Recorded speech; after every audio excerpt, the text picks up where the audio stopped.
Era sábado por la noche, 4 de febrero de 2023, cuando George Barton cerró por última vez la puerta de su último restaurante, Barton's Smokehouse, en East Main Street, Louisville. Afuera, la calle estaba casi desierta. Un viento frío se colaba entre los edificios industriales abandonados, haciendo que las sombras parecieran moverse al ritmo del silencio. George había terminado de contar el efectivo de la jornada, billetes que debía entregar a los proveedores locales a primera hora del domingo. Guardó el dinero en una caja metálica y la colocó en el asiento trasero de su Chevrolet Tahoe. Cerró con seguro y encendió el motor, encogiéndose dentro de su gruesa chaqueta de cuero. Sacó el móvil mientras el motor calentaba. En la pantalla, las notificaciones no dejaban de aparecer.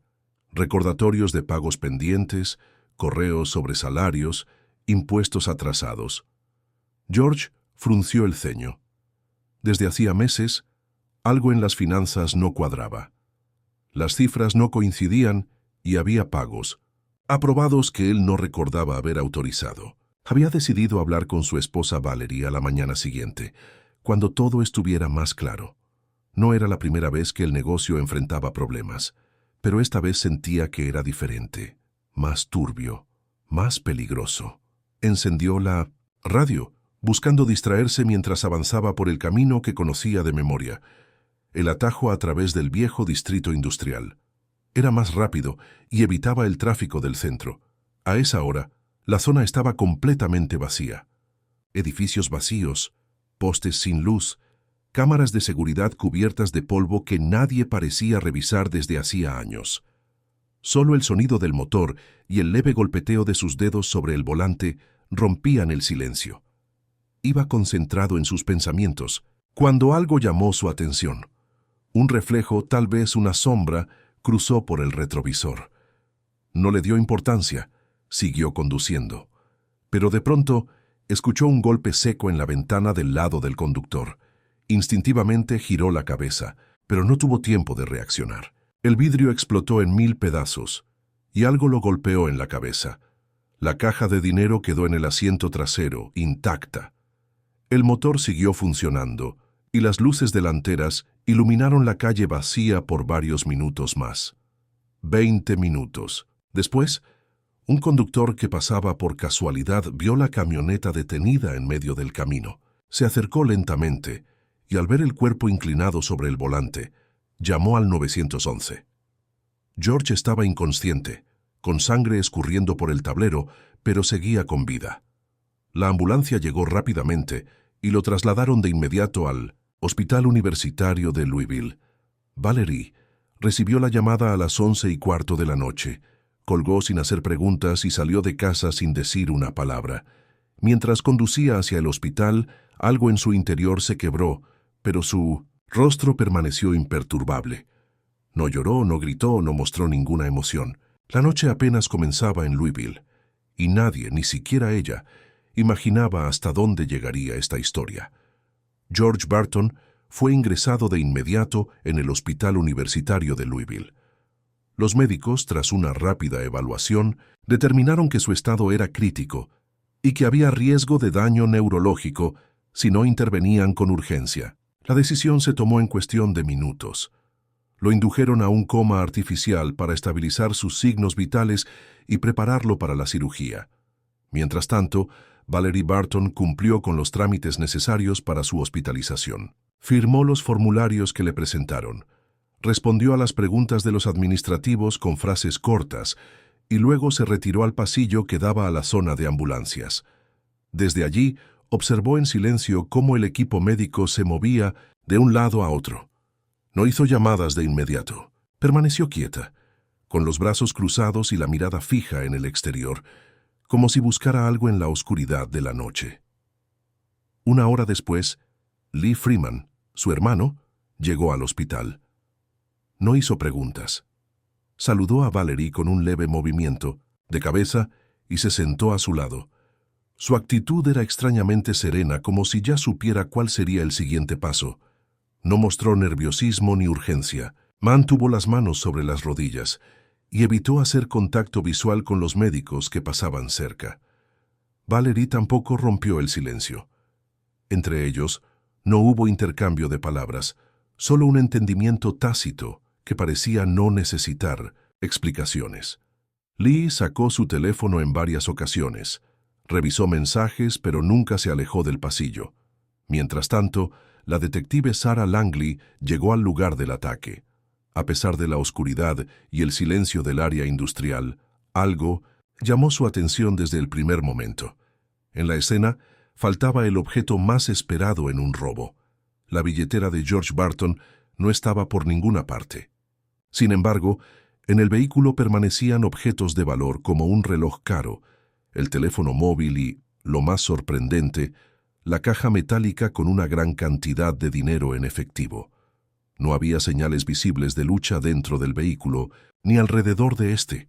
Las ventanas laterales del viejo taller mecánico al otro lado de la calle parecían intactas, pero las cámaras de seguridad estaban apagadas. Era evidente que no se trataba de un asalto común. Sarah examinó el área en detalle, ordenó tomar fotografías, recolectar posibles restos de vidrio y asegurarse de levantar cualquier evidencia, por mínima que fuera. La falta de huellas y testigos no le pasó desapercibida. Aquello parecía más una acción planeada que un ataque impulsivo. La elección del lugar y el momento indicaban conocimiento previo de los movimientos de la víctima. La detective sabía que el tiempo jugaba en su contra y que debía empezar por lo más cercano al círculo de George. En su libreta de notas escribió un solo nombre, Lee Freeman. El historial de este no le era desconocido. Sus antecedentes lo convertían en el primer punto de partida. Aunque la escena estaba limpia, Sarah comprendió que debía buscar más allá de las evidencias físicas. Las respuestas, intuía, estaban en las relaciones personales y en las grietas invisibles de la vida de George Barton. La investigación de la detective Sarah Langley avanzaba con cautela, pero con pasos firmes. No tardó en profundizar en el pasado de Lee Freeman. El nombre ya era conocido en los registros policiales. 6 años atrás, Lee había cumplido condena por agresión agravada tras una pelea que dejó a un hombre en el hospital. Había salido bajo palabra, con la promesa de reconstruir su vida lejos de los conflictos. Fue Valerie quien, desafiando las recomendaciones de su entorno, lo incorporó como gerente operativo en Barton's Smokehouse. George, aunque con ciertas reservas, aceptó la propuesta bajo la condición de que Lee se mantuviera alejado de los aspectos financieros del negocio. Sin embargo, con el tiempo, Lee ganó espacio y confianza. Aprendió cada detalle de las operaciones, conoció los horarios, las rutinas de transporte de dinero y, sobre todo, la forma en que George manejaba sus cuentas. Sarah revisó estos antecedentes mientras su equipo analizaba las grabaciones de las cámaras cercanas a la escena del ataque. La calidad del material era baja, pero en una de las tomas apareció una figura encapuchada que cruzaba la calle en dirección a la camioneta de George. La figura se movía con rapidez, sin titubear, como si conociera bien el lugar y el objetivo. No había rasgos identificables. El rostro estaba cubierto y las sombras dificultaban cualquier intento de reconocer detalles físicos. Sin embargo, algo llamó la atención de Sarah: la seguridad en la postura y en los movimientos. No era alguien improvisado. La forma de caminar transmitía decisión, como si llevara tiempo planeando cada paso. La figura se detuvo junto a la camioneta, desapareció brevemente del ángulo de la cámara y luego se esfumó en la oscuridad sin dejar rastro. La detective revisó la secuencia una y otra vez, buscando alguna señal que pudiera ayudarla a avanzar. Solicitó el acceso a las grabaciones de las calles adyacentes, aunque sabía que en esa parte del distrito las cámaras rara vez funcionaban correctamente. A pesar de la falta de evidencia concluyente, Sarah comenzó a formar una hipótesis. El atacante no había elegido esa zona al azar. Era un lugar perfecto para alguien que conociera las debilidades de la vigilancia y los hábitos de la víctima. Todo indicaba que el autor del ataque tenía información privilegiada. De vuelta en la comisaría, Sarah decidió solicitar un análisis completo de las comunicaciones y registros telefónicos de Lee Freeman durante las semanas previas al incidente. No podía ignorar que, además del acceso al negocio, Lee tenía motivos personales que podían haberlo llevado a cruzar ciertos límites. Su historial, su cercanía con la víctima y su presencia discreta en el hospital formaban una combinación demasiado conveniente como para descartarla. La detective sabía que cada minuto contaba, pero también entendía que un movimiento en falso podía cerrar puertas antes de tiempo. La caza acababa de comenzar, y por ahora Lee Freeman era su primera pista sólida. Valerie Barton permanecía en el hospital, manteniendo una rutina calculada. Respondía a las preguntas de los médicos con una calma que parecía estudiada, mostrando la imagen de una esposa preocupada pero fuerte. Sin embargo, en cuanto podía, salía al pasillo o se refugiaba en los rincones menos transitados para realizar llamadas breves y discretas. Nunca alzaba la voz, nunca mostraba nerviosismo en público. Mantenía las conversaciones cortas, como si temiera ser escuchada o interrumpida. Sus movimientos eran precisos, casi mecánicos. Mantenía a Lee Freeman a distancia, evitando prolongar cualquier encuentro con él más allá de lo estrictamente necesario. Mientras tanto, la detective Sarah Langley recibía los primeros resultados de la auditoría financiera del Barton's Smokehouse. Los documentos revelaban un esquema complejo de pagos que, en apariencia, correspondían a proveedores. Sin embargo, al analizar los datos en detalle, Sarah detectó transferencias recurrentes a empresas registradas a nombres inexistentes o vinculadas a direcciones ficticias. Las cantidades eran considerables y las aprobaciones llevaban la firma electrónica de Valerie. El patrón se repetía mes tras mes, mostrando un desvío constante de fondos que se había intensificado en los últimos 6 meses. A pesar de la magnitud del fraude, no había denuncias previas ni alertas internas que indicaran que George Barton hubiera detectado algo oficialmente. Sarah comprendía que el descubrimiento financiero no explicaba directamente el ataque, pero mostraba una red de engaños que ponía en duda la versión pública de la familia Barton. La aparente solidez del negocio ocultaba prácticas que podrían ser motivo suficiente para generar conflictos graves dentro del entorno más cercano de la víctima.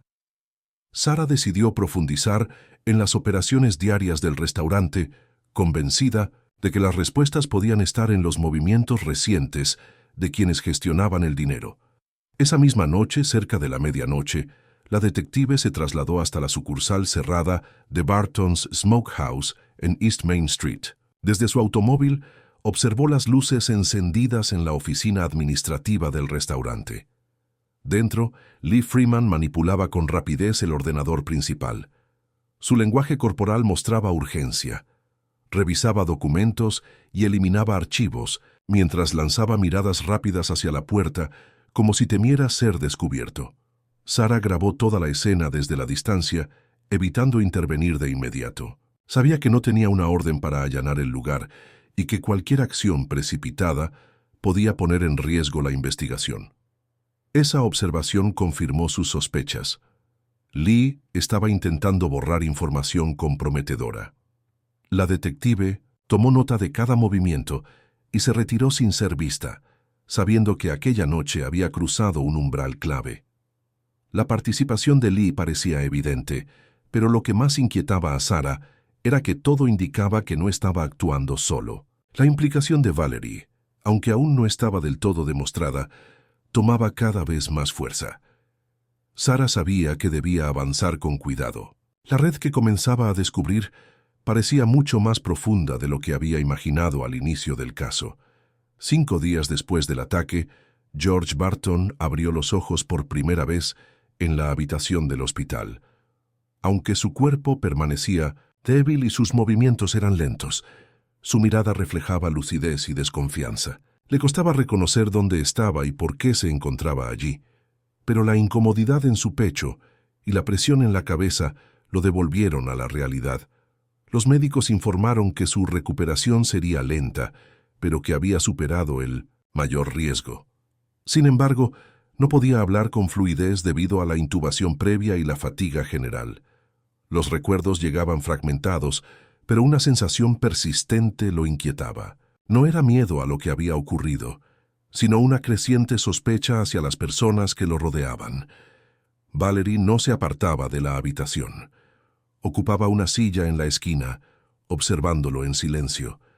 No mostraba emociones evidentes, pero su presencia constante se hacía pesada.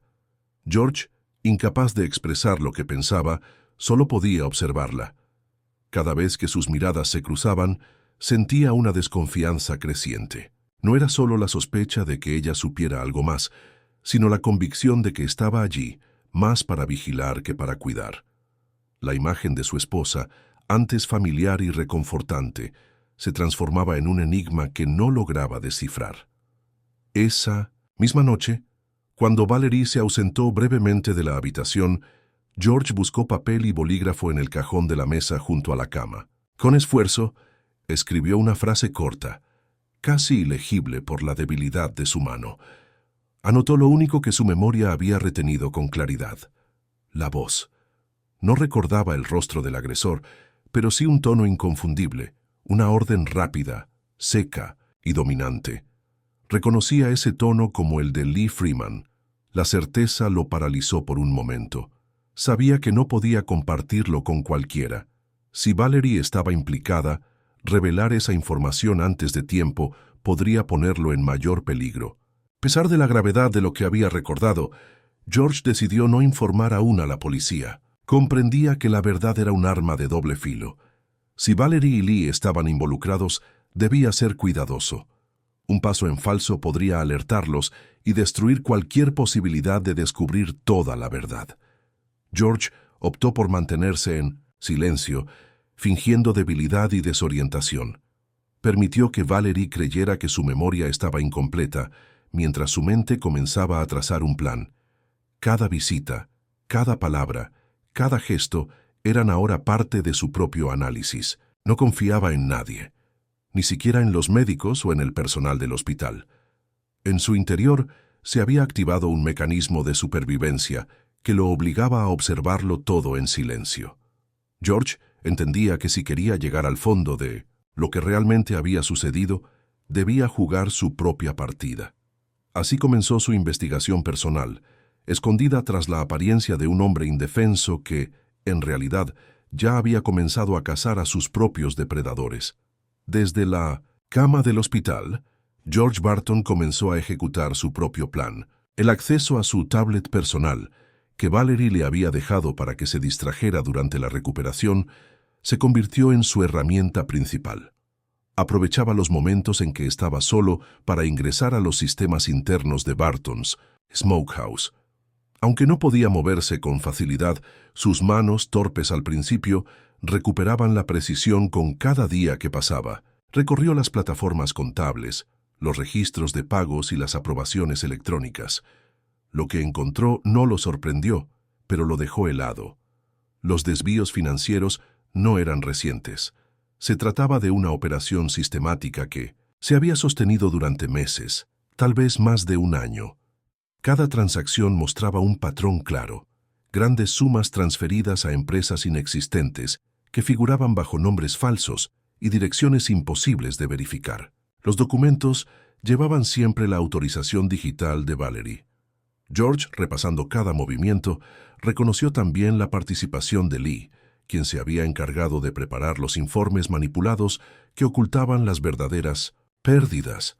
La estructura estaba diseñada para que él, como propietario, no detectara nada fácilmente.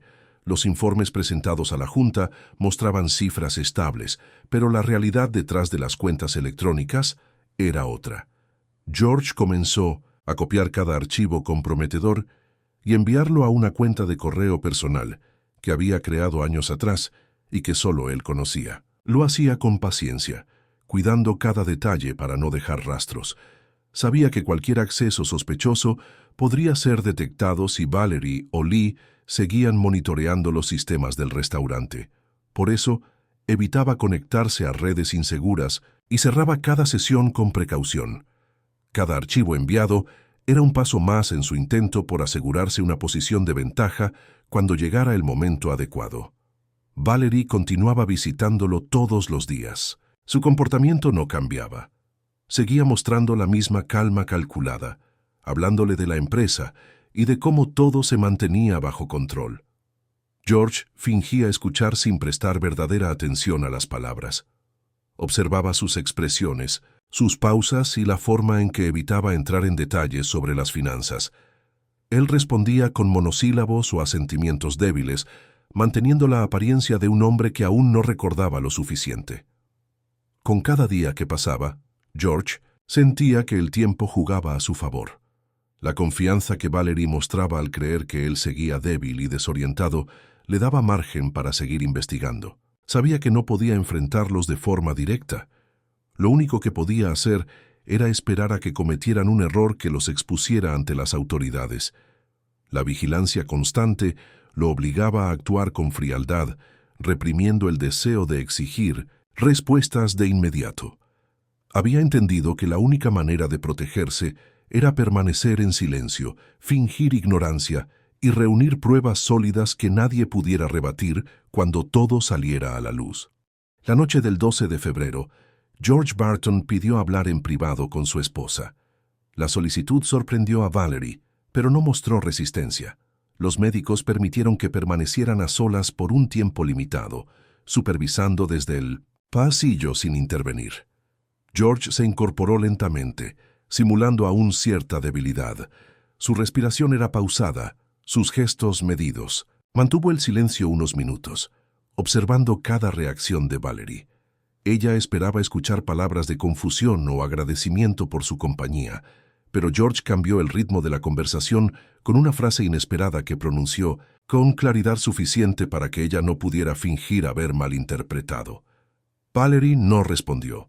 Se quedó inmóvil durante unos segundos y luego, de forma abrupta, se levantó de la silla y salió de la habitación sin mirar atrás. Su salida fue rápida, como si necesitara escapar antes de perder el control. En el pasillo, la detective Sarah Langley ya la esperaba. No hubo resistencia. Valerie se detuvo al verla, y tras un instante de tensión, aceptó acompañarla a la comisaría sin decir palabra. Su actitud era diferente a la que había mostrado hasta entonces. Ya no fingía control ni preocupación.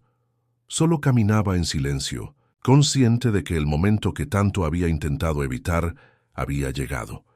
Mientras tanto, otro equipo de detectives, siguiendo las instrucciones de Sarah, se dirigió al almacén principal del restaurante, donde Lee Freeman trabajaba esa noche. La intervención fue rápida. Lee no opuso resistencia cuando lo detuvieron. Durante el registro del lugar, los agentes encontraron varios documentos que Lee había intentado destruir. Entre ellos, había hojas manuscritas con cifras, nombres de empresas ficticias y números de cuenta que coincidían con las transferencias irregulares descubiertas en la auditoría. Uno de los papeles destacaba entre los demás. Tenía escrita una sola frase: todo o nada. La declaración era simple, pero reflejaba la naturaleza extrema de las decisiones que habían tomado. Sarah revisó personalmente los documentos incautados. Cada nuevo dato confirmaba que el ataque a George Barton no había sido un acto impulsivo, sino la culminación de una cadena de fraudes que había comenzado mucho antes. La frase encontrada en el almacén sugería que, al sentirse acorralados, Valerie y Lee habían considerado apartar a George como la única salida para mantener el control y evitar ser descubiertos. Sin embargo, el intento había fracasado, y ahora enfrentaban las consecuencias. A pesar de las detenciones, Sarah sabía que aún quedaba mucho por esclarecer. Las pruebas económicas eran sólidas, pero faltaban detalles sobre cómo se había planeado el ataque y si había más personas involucradas. La investigación entraba en una nueva etapa, y cada paso debía ser preciso para evitar que cualquier error comprometiera el caso. Lo que comenzó como un intento de asesinato se revelaba ahora como una trama mucho más profunda, construida durante meses bajo la apariencia de un negocio familiar exitoso. Durante los interrogatorios iniciales, Valerie Barton se mantuvo en completo silencio. Respondía a las preguntas con monosílabos o negaba saber detalles relevantes. Su actitud era calculada, mostrando una aparente desconexión con los hechos. Lee Freeman, por su parte, adoptó la misma estrategia. No negó ni confirmó las acusaciones. Ambos parecían decididos a resistir sin ofrecer información útil. La falta de cooperación complicaba el avance de la investigación, pero las pruebas, reunidas hasta el momento, daban a la Fiscalía una base sólida para continuar. Los registros financieros, las transferencias a empresas inexistentes y los documentos encontrados en el almacén mostraban un esquema de fraude continuado que no dejaba lugar a dudas sobre la implicación de ambos. Sarah Langley, al revisar nuevamente la línea de tiempo de las operaciones financieras, detectó un detalle que no había visto antes. Las transacciones fraudulentas habían comenzado de manera esporádica, pero se volvieron cada vez más frecuentes y agresivas en los últimos meses. Sin embargo, lo que más llamó su atención fue la pausa repentina en los movimientos de dinero poco antes del ataque a George. Esa pausa coincidía exactamente con la fecha en que George había solicitado una auditoría interna de las cuentas, algo que hasta ese momento no había sido parte de los registros oficiales, pero que Sarah consiguió confirmar tras consultar discretamente a uno de los contadores de la empresa. El descubrimiento reforzaba la hipótesis de que el ataque había sido una reacción planificada ante el temor de ser descubiertos. La paralización de los desvíos sugería que Valerie y Lee sabían que George estaba comenzando a sospechar. La elección del momento del ataque no parecía casualidad. El atentado había ocurrido cuando el riesgo de que George destapara la verdad era mayor que nunca. Sarah entendía que los acusados no habían actuado por impulso, sino como parte de un plan para protegerse y evitar que el fraude saliera a la luz. Con estos nuevos elementos, Sarah solicitó al juez una orden para realizar una revisión completa de las propiedades y cuentas bancarias de Valerie y Lee. La orden fue concedida en menos de 24 horas. El equipo de investigación comenzó a rastrear bienes ocultos, inversiones y transferencias que pudieran vincularse al dinero desviado de Barton's Smokehouse. Las primeras verificaciones mostraron que algunas de las empresas ficticias estaban conectadas a cuentas bancarias abiertas en estados vecinos bajo identidades falsas. El rastro del dinero se extendía mucho más allá de lo que se había pensado inicialmente. Sarah sabía que el proceso sería largo y que cada paso debía ser documentado con precisión para sostener la acusación en un eventual juicio. A pesar del silencio de Valerie y Lee, la estructura del fraude y la evidencia reunida comenzaban a cerrar el círculo. La detective estaba convencida de que el ataque a George había sido solo una pieza de un esquema mayor, diseñado para sostener durante el mayor tiempo posible una mentira que ahora se desmoronaba ante los ojos de todos. El equipo de la Fiscalía, liderado por la detective Sarah Langley, presentó las pruebas recolectadas ante el Ministerio Público. Las evidencias eran sólidas: transferencias fraudulentas, documentos manipulados, registros bancarios en nombres falsos y los papeles encontrados en posesión de Lee Freeman. Sin embargo, Sarah sabía que la clave para sostener la acusación en juicio dependía del testimonio de la víctima. George Barton era el único que podía cerrar el círculo con una declaración directa que vinculara a Valerie y a Lee no solo con el fraude, sino también con el intento de asesinato. Tras días de evaluación médica, George aceptó hablar formalmente. En una sala del hospital acondicionada para la declaración, relató con detalle cómo había comenzado a sospechar de los movimientos financieros. Explicó que durante meses había observado irregularidades en las cuentas, pero que no había imaginado la magnitud del fraude hasta que empezó a investigarlo por su cuenta. Describió cómo, al no encontrar explicaciones convincentes por parte de Valerie, decidió mantener su propio registro de las operaciones. Guardó cada documento, cada transacción sospechosa, con la esperanza de confrontarla en el momento adecuado. Pero lo más contundente llegó cuando George relató lo que su memoria había retenido del ataque. Aunque no había visto el rostro de su agresor, afirmó sin dudar que reconoció la voz. La describió como una orden corta, pronunciada con firmeza, que no dejaba margen a la confusión. Era la voz de Lee Freeman, la misma que había escuchado innumerables veces en las reuniones del restaurante y en los pasillos del negocio familiar. George explicó que desde el momento en que despertó en el hospital, Había comprendido que el peligro no venía de fuera, sino de su propio entorno más cercano. La fiscalía incorporó su declaración como pieza central de la acusación. Sarah sabía que el testimonio de George, acompañado por las pruebas documentales, fortalecía el caso en su totalidad. La narrativa era coherente y apuntaba a un único móvil: evitar que George descubriera y denunciara el fraude que Valerie y Lee habían mantenido oculto durante tanto tiempo. El ataque contra George se presentaba como el último recurso de quienes habían visto en él una amenaza directa a sus planes. El Ministerio Público formalizó los cargos por conspiración para cometer asesinato y fraude financiero agravado. Las pruebas fueron aceptadas por el tribunal y el juez estableció fecha para el inicio del juicio. Sarah era consciente de que las próximas semanas serían determinantes. George había demostrado estar dispuesto a llegar hasta el final, pero también sabía que su vida, tal como la conocía, ya no volvería a ser la misma. El proceso judicial lo enfrentaría no solo a sus agresores, sino también a la pérdida definitiva de todo lo que alguna vez llamó familia. El juicio comenzó a mediados de octubre, en una sala abarrotada por la prensa local y algunos curiosos que habían seguido el caso desde sus primeras filtraciones. La expectación era alta. El cierre de Barton's Smokehouse había dejado un vacío en la ciudad, y ahora el proceso judicial prometía revelar los detalles más oscuros detrás de una fachada que durante años había simbolizado éxito y redención. Valerie Barton y Lee Freeman ingresaron a la sala sin intercambiar miradas. Sus rostros no mostraban expresión alguna. Se sentaron junto a sus respectivos abogados, manteniendo una distancia física y emocional evidente. Nadie entre ellos parecía dispuesto a reconocer al otro.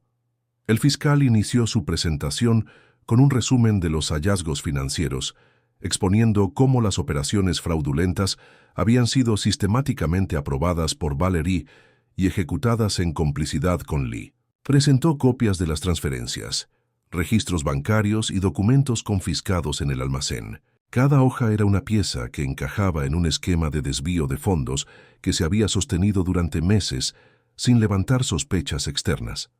Pero la parte más decisiva llegó cuando se reprodujo una grabación recuperada de una cámara de seguridad cercana al lugar del ataque. En la grabación, aunque la imagen era borrosa, se escuchaba una voz que pronunciaba una orden breve y contundente. La sala guardó silencio mientras el sonido llenaba el espacio. El fiscal pidió a George Barton que confirmara si reconocía aquella voz. George, desde el estrado, respondió afirmativamente. La identificó como la de Lee Freeman, su cuñado y antiguo empleado de confianza. La declaración fue recibida con atención por el jurado, que tomaba nota de cada palabra y cada gesto del testigo. George relató cómo había reconocido esa voz en el hospital y cómo, desde entonces, había comenzado a reconstruir cada detalle que lo llevó a descubrir la trama completa. Durante los 3 días que duró la presentación de pruebas, la defensa de Valerie y Lee intentó desacreditar los testimonios y minimizar la relevancia de los documentos presentados. Argumentaron falta de pruebas directas que vincularan a sus defendidos con la ejecución material del ataque. Sin embargo, el conjunto de las evidencias financieras, los registros electrónicos, los documentos manuscritos y el testimonio de George crearon una narrativa consistente que el jurado no parecía cuestionar. La defensa carecía de fundamentos sólidos para contrarrestar el peso de las pruebas acumuladas.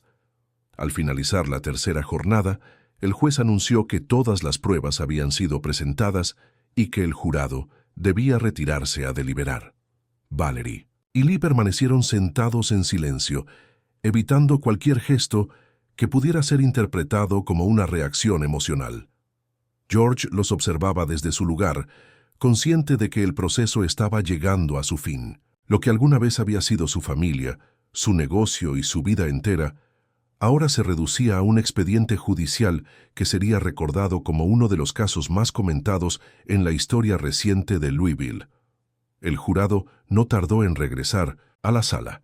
Después de solo unas horas de deliberación, sus miembros ocuparon nuevamente sus asientos, mostrando rostros serios y decididos. El juez pidió silencio y solicitó que el portavoz del jurado leyera el veredicto. La sala, expectante, guardó un silencio absoluto. Valerie Barton y Lee Freeman permanecieron inmóviles mientras escuchaban las palabras que confirmaban su destino. Fueron declarados culpables de conspiración para causar daño grave y fraude financiero agravado. No hubo reacciones visibles por parte de los acusados. La sentencia, sin embargo, sellaba el final de un proceso que había expuesto públicamente la caída de una familia y la destrucción de un negocio que había sido un referente en la ciudad durante años.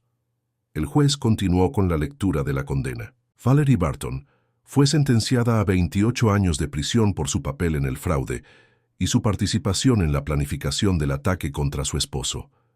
Lee Freeman recibió una condena de 33 años, sin posibilidad de libertad, condicional, debido a sus antecedentes penales y su rol directo en la ejecución del intento de asesinato. Ambos fueron escoltados fuera de la sala sin pronunciar palabra. Ni siquiera se miraron entre ellos ni a George. Sus pasos, lentos y pesados, resonaron en el silencio de un público que observaba sin atreverse a comentar. George Barton permaneció en su asiento hasta que la sala quedó vacía.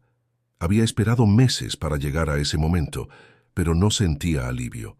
Lo que había logrado no le devolvía lo que había perdido. Barton's Smokehouse había cerrado sus puertas para siempre, dejando sin empleo a decenas de trabajadores y sin un punto de encuentro a una comunidad que había crecido alrededor de sus locales. Lo que alguna vez fue motivo de orgullo se había convertido en un símbolo de traición y caída. El nombre Barton, que por años había representado confianza y esfuerzo, ahora estaba irremediablemente ligado a uno de los escándalos más recordados en Louisville. Las consecuencias no se limitaron a los involucrados directos. Los empleados, que habían dedicado años de su vida al restaurante, se vieron obligados a buscar nuevos rumbos. Los clientes habituales, que alguna vez llenaron sus mesas, quedaron con una sensación de vacío. La ciudad perdió no solo un negocio, sino una parte de su identidad local. La noticia del veredicto se difundió rápidamente, pero a los pocos días, el caso fue desplazado por otros titulares. Solo en la memoria de quienes habían sido parte de aquella historia quedaría el peso de lo ocurrido. George sabía que, aunque la justicia había seguido su curso, su vida no volvería a ser la misma. Había defendido su verdad y había enfrentado a quienes intentaron destruirlo, pero en el proceso también había perdido todo lo que alguna vez le dio sentido a su existencia. La herida, profunda y silenciosa, permanecería mucho después de que los tribunales cerraran sus puertas. Tras el cierre del juicio y la publicación oficial de las sentencias, George Barton tomó una decisión definitiva. Vendió la casa en la que había vivido durante más de 20 años, liquidó los pocos activos que quedaban a su nombre y abandonó Louisville sin anunciar su destino. No dejó mensajes ni explicaciones, solo informó a su abogado que no deseaba mantener ninguna relación comercial o personal con la ciudad. Su desaparición fue silenciosa, sin notas de prensa ni despedidas públicas. Las últimas personas que lo vieron afirmaron que se marchó solo, conduciendo un vehículo de alquiler, sin equipaje visible, como si no llevara consigo nada más que el deseo de desaparecer. La comunidad de Louisville, que durante años había considerado Barton's Smokehouse como parte de su identidad, comenzó a recordar el lugar de forma distante, casi nostálgica. El edificio principal permaneció cerrado, con las ventanas tapiadas y un cartel de venta que nadie parecía dispuesto a retirar. Los antiguos empleados, después del escándalo, evitaron hablar públicamente del caso. Algunos encontraron trabajo en otros restaurantes de la ciudad, otros se mudaron buscando nuevas oportunidades. La historia del fraude y el intento de asesinato dejó una huella que la ciudad no logró borrar por completo, pero con el tiempo se convirtió en un recuerdo que pocos querían revivir. George Barton no volvió a ser mencionado en los medios locales. Su nombre desapareció de los registros comerciales y sus cuentas personales quedaron inactivas. Cualquiera que intentara buscarlo se encontraba con un silencio absoluto. La policía y el sistema judicial cerraron el expediente, considerando cumplido su deber. Solo la detective Sarah Langley conservó una copia personal del informe final. Para ella, el caso representaba mucho más que un crimen financiero y un intento de asesinato. Había sido una lección amarga sobre los límites de la confianza y la profundidad de las traiciones que pueden surgir en el entorno más íntimo. Sarah, al repasar sus notas meses después, recordó con claridad una escena que se le quedó grabada. La noche en que George, todavía hospitalizado, escribió el nombre de Lee en un pequeño pedazo de papel. Aquel gesto silencioso había sido el inicio de una cadena de revelaciones que cambiarían muchas vidas para siempre. La detective comprendió que los crímenes más devastadores no siempre se cometen en las calles oscuras o por manos extrañas. A veces, el peligro más grande se esconde en los vínculos familiares, en las relaciones que deberían proteger y no destruir. La ciudad siguió adelante, como lo hacen todas las ciudades después de una tragedia pública. Nuevos negocios abrieron sus puertas, nuevos rostros ocuparon los espacios que antes pertenecían a los Barton. Pero en el fondo, Louisville no volvió a ser la misma. La historia de Barton's Smokehouse quedó grabada como un recordatorio incómodo de que detrás de cualquier éxito puede ocultarse una verdad que, cuando sale a la luz, lo destruye todo sin dejar nada que pueda ser reconstruido. Queridos amigos, esta es una historia ficticia, creada con fines artísticos. Sin embargo, los hechos que aquí se narran bien podrían suceder en la vida real, pues están basados en emociones humanas profundas y, a veces, destructivas. Los celos, la pasión, el resentimiento. Este relato muestra cómo un solo paso en falso puede llevar a la tragedia. No justificamos ni respaldamos el comportamiento de los personajes. Por el contrario, esta historia condena toda forma de violencia, manipulación y crueldad.